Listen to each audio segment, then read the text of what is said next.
makes you strong to carry shame and nail it to a tree. You alone hold the power to redeem. Good morning, church family. I trust you all well. It looks like we've got another 4 weeks of lockdown, so we won't be able to get together as a church, but we can still care for one another, and we can still look after one another, make phone calls and just check in on each other.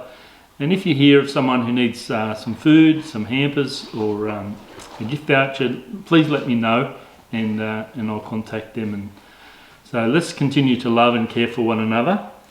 So in this series we've been preparing ourselves to explain our faith, give an answer for the reason for our faith. We're being equipped to explain to anyone who asks for the hope we have, what we believe, why we believe it, and how it affects our life. And so far we can say that what we believe is that God is our creator, that he made us, and because he's made us, we have a purpose, we have a reason for existence. God didn't make us for no reason, he had a purpose for our lives. And so I want to give you a fourth reason today for why I believe that. So far we've looked at 3 reasons. The first is that God's invisible qualities are seen through everything that he's made. That's a verse found in Romans chapter 1. It says that people can clearly see God's invisible qualities. It's impossible for the complexity of the earth, for the nature of our beings, the complexity of who we are, to have just happened by accident. There has to be, when you look at a design, you realise there has to be a designer behind that, someone who's given it some thought. And so every design has a designer, and when you look at the world and everything that's in it, then it points back to this creator being, this God. Secondly, we know that God exists because he's placed his law in our hearts. We instinctively know the difference between right and wrong. In Romans chapter 2 verse 15 says that the Gentiles, that's us, demonstrate that God's law is written in their hearts, for their own conscience and their thoughts either accuse them or tell them that they're doing what is right. And so it's like we've got this inbuilt GPS that instead of being set for home, it's set back to God. And God is actually speaking to us all the time about our standards, our morals, our ethics, and he's reminding us that we need his help. Third thing, we know that God exists because what he did was he set a standard for morality. He actually wrote his law on stone. It's unchangeable, and it's a standard that is set so that no one can justify themselves and say, well, my conscience is clear and therefore I am right before God. No, we've all fallen short of God's standard. And Romans chapter 3 reminds us that all have sinned and we've all fallen short of the standard or the glory of God.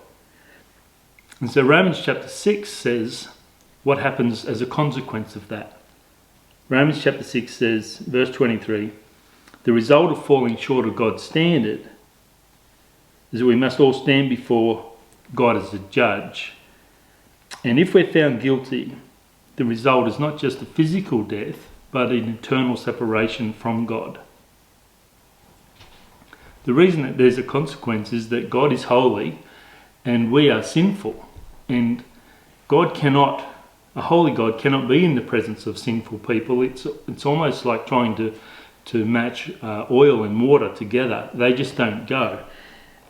God is holy and we are sinful, and so there's got to be a separation. So today I'm going to give you a fourth reason for why I believe that God exists. But first I need to set the scene for us, because this is a great dilemma for God. You've got to imagine God is holy, and which means he's perfect and he's sinless, and he wants a relationship with the people he made.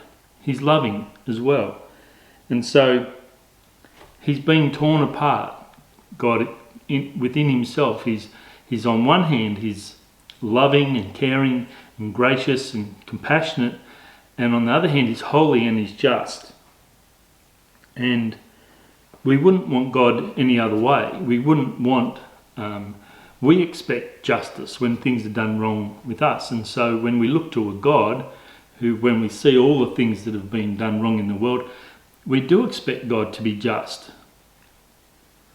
And so, because God has deeply loves us, the world, he simply cannot ignore that we have fallen short of his standard. And so he has to act. So God on one hand is loving, and on the other hand he's just. So what God does next is it's simply a brilliant act, because in one act God demonstrates both his love and his justice. God entered the world in the form of a man, and because this man was sinless, this man Jesus, he took the punishment for sin upon himself. This is the way that John explains it. John is a friend of Jesus, but he's also a primary source, because he was a first-hand witness. What he saw, he recorded. This is a first-hand account. It's found in John chapter 1 and verse 1. It says, "In the beginning the Word already existed. The Word was with God, and the Word was God. He existed in the beginning with God, and God created everything through him, and nothing was created except through him. The Word gave life to everything that was created, and his life brought light to everyone. The light shines in the darkness, and the darkness can never extinguish it. God sent a man, John the Baptist, to tell about this light so that everyone might believe because of his testimony. And John himself was not the light, he's simply a witness to tell about the light. The one who is a true light, who gives light to everyone, was coming into the world. And he came into the very world that he created, but the world didn't recognize him. He came to his own people, and even they rejected him. But to all who believe him and accept him, he gave the right to become children of God." Let me read that again. "To all who believe him and accept him, he gave the right to become children of God. They are reborn, not with physical birth resulting from human passion or plan, but a birth that comes from God. So the Word became human and made his home among us. He was full of unfailing love and faithfulness, and we have seen his glory, the glory of the Father's one and only Son. And John testified about him when he shouted to the crowds, 'This is the one I was talking about when I said, someone's coming after me, who is far greater than I am, for he existed long before me.' From his abundance we have all received one gracious blessing after another.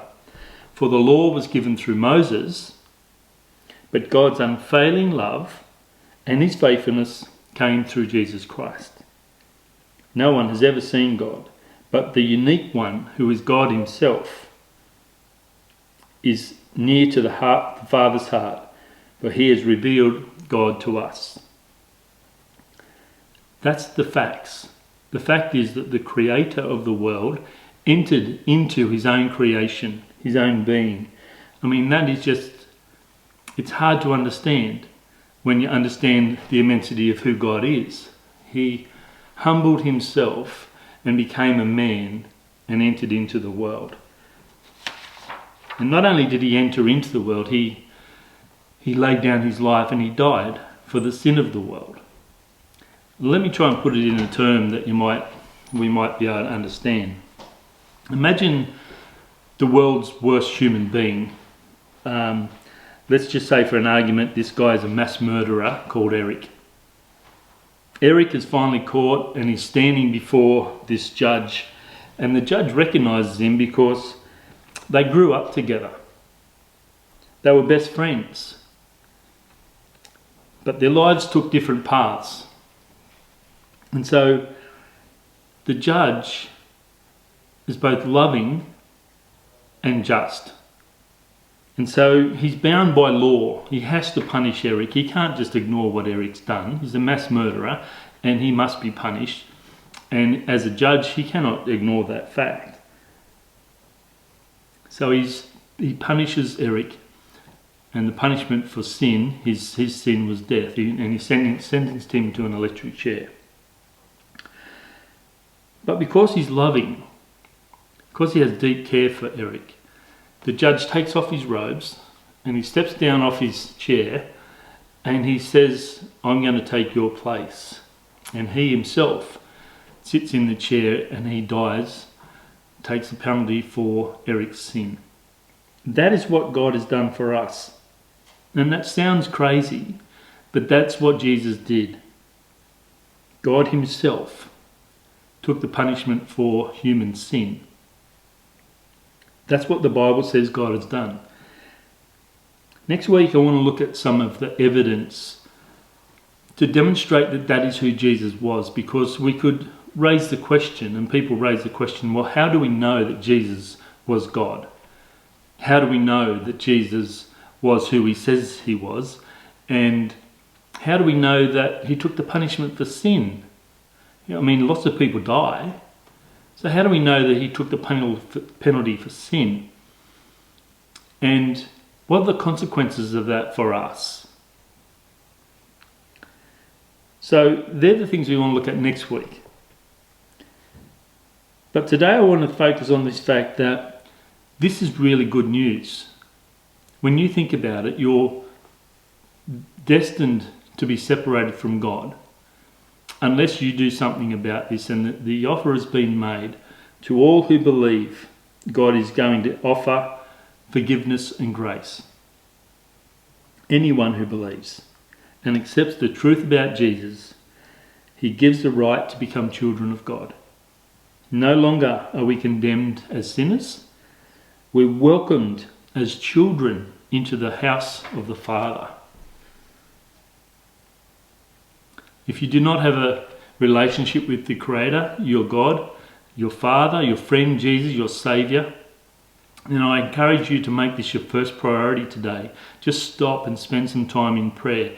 Acknowledge who Jesus is and accept his wonderful gift, the fact that he died for you. And you might want to pray a prayer as simple as this. My Creator God, I admit that I've fallen short of living my life according to your standards. I know that deep within me that I need a relationship with you. I believe that Jesus died for my sin, and so I accept Jesus, that he's made that sacrifice on my behalf. That's as simple as you need to pray. I pray that you'll be able to think through these issues today and spend some time with your Father. And if you pray a prayer like that, then welcome to the family of God. Have a great week, and I'll see you all next week. Stay safe.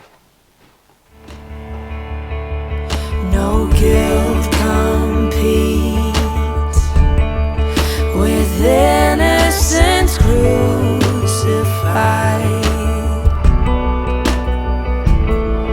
No grave can hold what your grace has justified. With breath that brings the dead to life, with words that pierce the dark with light, only by the blood are we set free. With mercy strong to carry shame and nail it to a tree, you alone hold the power to redeem.